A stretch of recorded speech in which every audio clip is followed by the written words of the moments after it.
what I'm going to talk about for the next few minutes is a specific piece of research that Ipsos has conducted in this area. There's all kinds of aspects of branded content that you can look at. We chose to look at advertiser-funded programming. So there's been lots of research already conducted in this area, but when we looked into what had already been done, it seems to us that the kind of general trend was that people like to talk to the experts when wanting to find out more about how advertiser-funded programming affects the industry. So they talk to the producers, they talk to the program makers, and so on. No one had really taken the time to ask the audience what they thought. So we got together with our friends at Make World Media, hi Sean, and also Shine as well on behalf of Reuters. And we decided to do a piece of research where we asked the audience what works and what doesn't work for them in terms of advertiser-funded programming. Now, we started off originally by just looking at the UK. We thought we'd interview 500 people, nationally representative people. They all had to be TV viewers. There's no point talking to them if they're not. And shortly before we started work, we thought, well, this is all really interesting, but it would be good to get some context into how the people in the UK are responding to what we cover in our survey. And having not done this before, we thought, well, let's include some other countries then. So as well as going through the UK results, I'll also be talking through the results in USA and Hong Kong as well. So what we did with these people, as I mentioned, we wanted to find out what is acceptable and unacceptable to them. We did various exercises in our survey, but the main ones, and the ones that started the questionnaire for our respondents, was to conduct laddering exercises. Now, the way this worked is that we would pitch a fictional, but definitely possible, synopsis for a TV show to our respondents, again, 500 in each country, and find out at first if they are at least interested in the idea of watching that show. So no mention of any company involvement, no funding, no sponsorship, nothing at this point, just would you watch this show if it were on? Then we started to ladder on levels of company involvement. So we started with it's being funded by a company. Then we said who the company is. Then we gave kind of standard, simple ways in which the company might be involved, and then we laddered on more and more company involvement until it reached not so much kind of cartoonish levels of over-involvement, but just levels of involvement that someone considered to be too much, but could still actually happen in the real world. So I'll take you through those ladders over the next few slides. But before that, I thought we'd add some context to the study by finding out how people claim to react to advertiser-funded programming. So nothing to do with our laddering exercises. We just asked people, what's your history with this kind of thing? So we see we've got the UK, Hong Kong, and USA comparison, ABC. So firstly, we asked people, have you ever refused, or rather, have you never refused to watch an advertiser-funded programming? And just to show you how our significance testing is working. So under the UK, where we have BC, that means that the UK score is significantly higher than that of Hong Kong and USA, and you'll see more of those as we go down.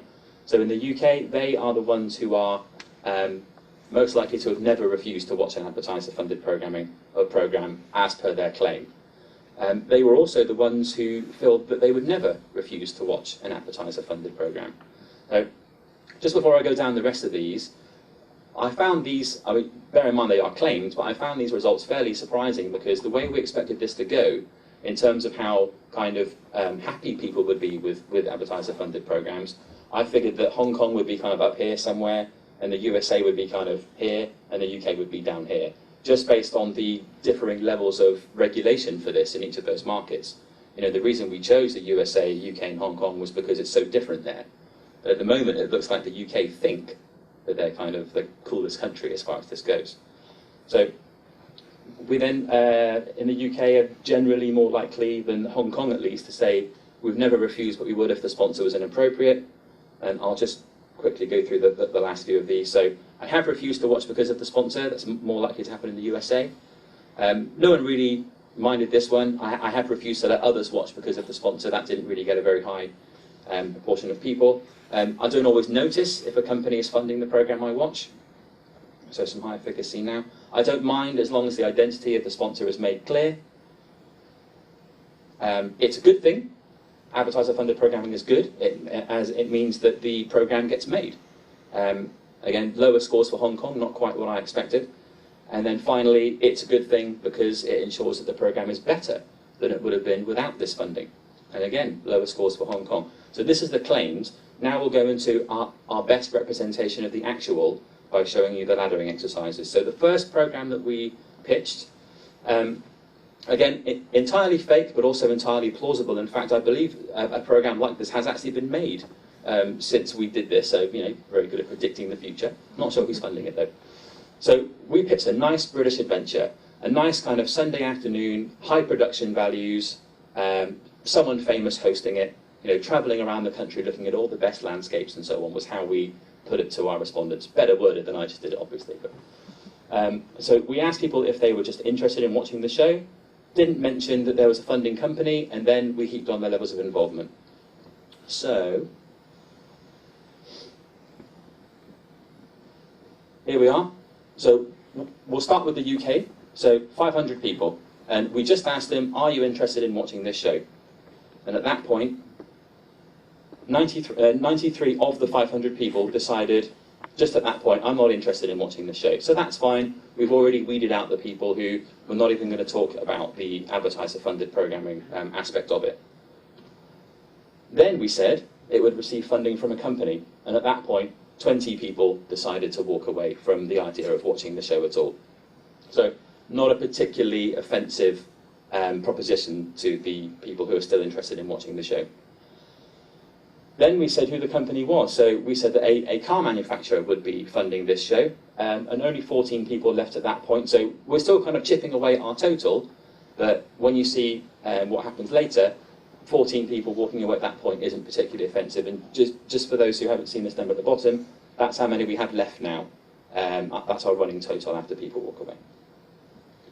Then we say that the car manufacturer would be given in association with credit, which felt like one of the least offensive things that we could possibly say in terms of how a company would be involved in the show. You know, that kind of thing is really common, nobody really minds, so we only lose 10 people at that point. Then we say that their cars would be shown on screen. Not a particular problem for anybody, only 6 people walk away, and we're down to 357 from 500. Now we start to lose a few more people, so now we say that the car brands would be named during the course of the show. Now it's getting a bit more like kind of product placement in the eyes of our respondents, and so we lost 38 people at that point. We're down to 319. Next in our ladder, we said that the manufacturer's cars would be shown prominently at the expense of other car brands. So again, we're losing around about 30 people there when we say that that's going to happen. Final two, then we say that the car manufacturer would have some editorial control over how the show is made. We lose a further 30 people, and now we're down to 260. And finally, we say that the car manufacturer would have full editorial control over the making of the show. Now, bear in mind that we already lost 31 people just because we said they'd have some control, so I kind of expected this not to lose that many people because that proposition has already been raised. But when we say they have full decision-making power, we still lose 32 people. So to summarise, in the UK, we started with 500 people. Let's ignore 93 because they weren't interested in the show to start with. So of our 407, 179 were interested in watching the show, but they decided to leave because of company involvement, or rather we could say that's 44% of those who showed initial interest. And 228 would consider watching at this point. Now, we have already shown these particular numbers to a couple of bodies and a couple of production companies, and this was actually felt to be quite a positive figure. If bearing in mind that again there is an element of claim in this, so I actually expected when looking at the data when we got it back that people would pretend to be a bit more upset at the idea of these levels of involvement, and that we may not really have that many people left at the end to even look at. But losing fewer than half of the people who showed initial interest is quite a positive number. So let's quickly go through how it compares UK, Hong Kong and USA. So again, let's think of my initial thought. Here's Hong Kong, here's USA, here's UK. 500 people in each country. 93 walk away in the UK, as we know. Only 18 in Hong Kong, more interested in their nice British adventure than we are. Who knew? And 129 in the USA. Then when we say it would receive funding from a company, even fewer people in USA and Hong Kong would leave at that point than they would in the UK, 8 and 7 respectively. The company's a car manufacturer. Again, the USA is losing a few more people here, but in Hong Kong this isn't a particularly troublesome idea. The car manufacturer would get an association with credit. No one's really leaving away in large numbers. We're still chipping away, but there's plenty left, especially in Hong Kong. The cars would be shown on screen. No one's leaving there. Or fewer than 10, I should say. The car brands would be named. That was more of a problem in the UK than it is in the USA and Hong Kong, but people are still starting to leave the show in larger numbers by this point. The cars will be shown prominently at the expense of other brands.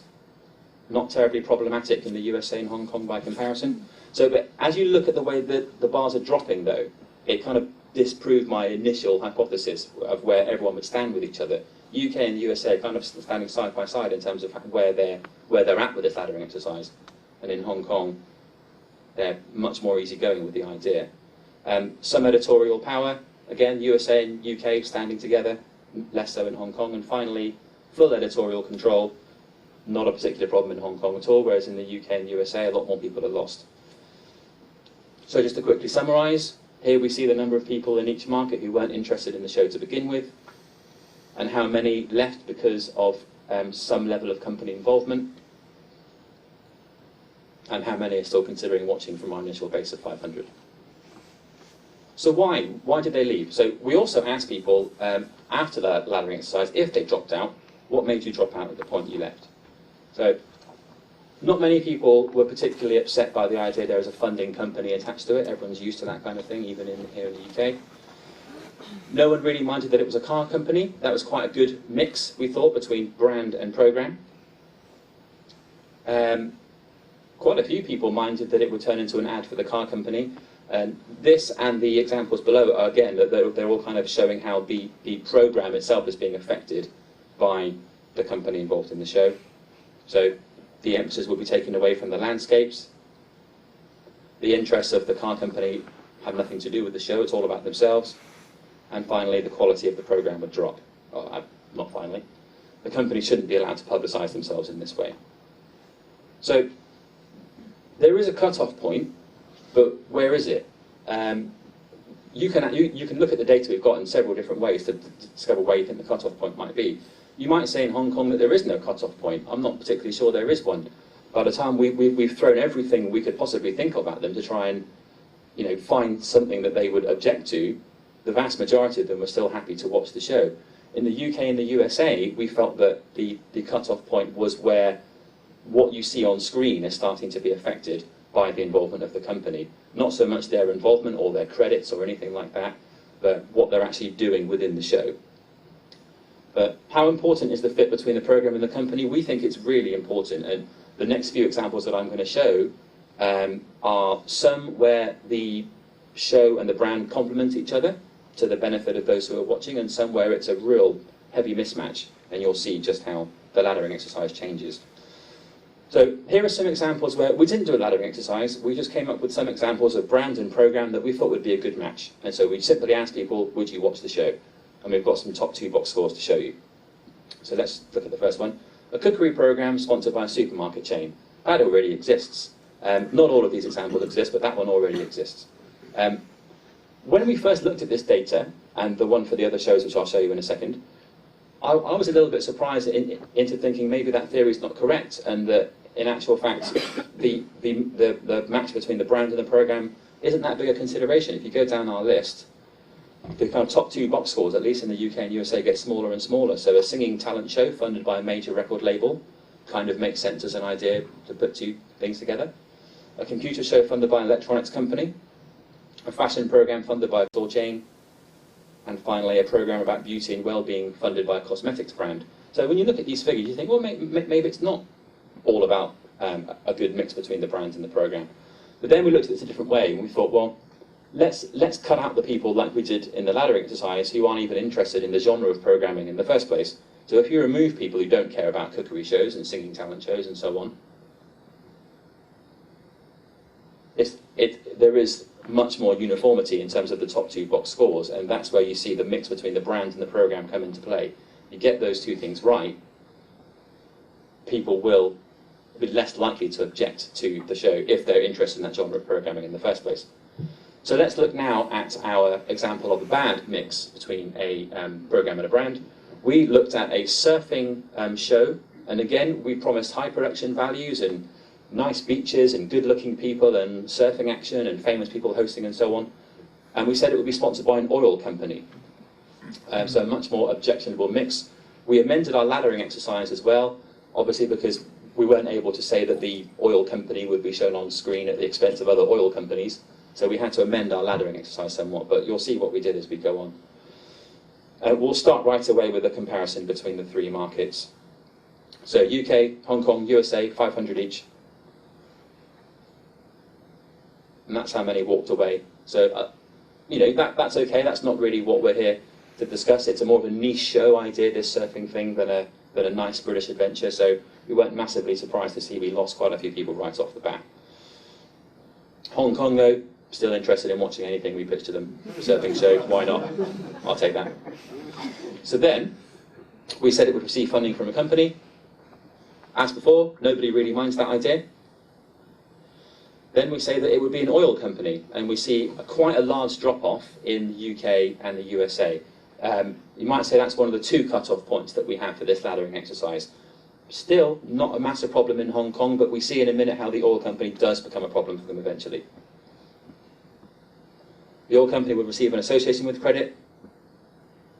No particular problem there. They'd have some editorial control. So, you know, 15, 20, 25 people being lost in each market. Full editorial power. Again, losing some people, but we'll see what happens next. So, with the British Adventure, the ladder ended there. With the oil company and the surfing show, we decided to put a couple more things in, which involved unethical practices by the oil company. So we said that the oil company had a poor record of environmental damage. Look at Hong Kong. 78 people lost at that point. So it's not just the company you're working with, it's what your company is doing as well outside of its operations with your show that can affect propensity to view. So 32 people in the UK and USA, that's quite a large number, but in Hong Kong that's quite a big drop. And then our final rung of the ladder was that the oil company had a poor record of damage in the exact location where the programme is being filmed. And we see more still people dropping off in Hong Kong compared to UK and USA. So, here are the final numbers again. This many weren't interested in the show to begin with. This many were interested but left because of company involvement. It's about half in the UK and the USA and a third in Hong Kong. Now, although that's a much smaller proportion again in Hong Kong, almost all of the people who left because of what the company was doing. Its own unethical practices caused that drop-off. And that's how many out of our 500 who are still interested in watching. So why did they leave? We didn't ask people if it dropped out of the ladder if it was because there was an oil company involved, because we already know that that's quite a big problem. So, not a problem that there is a funding company, but again, where the show itself is being affected by the association, that's where you're losing people in higher numbers. It turns into an ad for the company, the quality of the programme would drop, and the emphasis is taken away from sports and surfing. So are there two cut-off points here? I think there are. I think in the UK and USA, the cut-off point is kind of what it was before. Sorry, not what it was before. It was just that we've got a bad mix between programme and brand. All company, bad. People are dropping off for that reason. In Hong Kong, that's not a problem, but when we find out what they're doing outside of the show, that's when we lose people. So what we're saying is the involvement of a kind of a dodgy company can be just as damaging to propensity to view the show than their poor company practice. So, and we didn't leave it there. We continued bashing all companies in our research. We then did not a laddering exercise, but just a simple question where we pitched a kind of an ethical idea for a show to people and said that our show would be about polio treatment projects in India. Would you be interested in watching? People do tend to say they'll watch ethical shows, but that's not really what I'm here to show. But we'll see quite healthy numbers out of the 500 in each market said, yeah, I'd be interested in watching a show about polio treatment in India. Then when we said an oil company would be funding it, right there, before anything else, there was no other laddering, we would lose 10% of our viewers, or thereabouts, in the UK and USA. And in Hong Kong, not a particular problem, but they weren't in the previous exercise, if you remember. So, that's some of what we covered. Not all of it, but time is short. So, I'd just like to say, I felt like, and when we went through it with Sean and the guys at Shine, that this actually felt like quite encouraging results. You know, we need to keep in mind that people do tend to overclaim their incredulity, you might say, with advertiser-funded programming. They'll be quicker to say in a survey, oh, I'm not going to watch that, than they would be in real life. We kind of feel like we asked the audience, and the audience said yes, in general, when it came to willingness to watch advertiser-funded programming. We were surprised by the comparison across countries. It felt like UK and USA were a lot more aligned with each other than I expected. Viewers are more tolerant than we thought they would be, certainly. The reputation between the company and the program are crucial. There's plenty more exercises that we weren't able to show here that demonstrate that. There is a level of involvement that is okay. There are cut-off points. Those cut-off points are debatable, but they are there. So it's all about just getting the program, getting the brand, finding the limit, and sticking to it. And that's it for me. Thank you very much.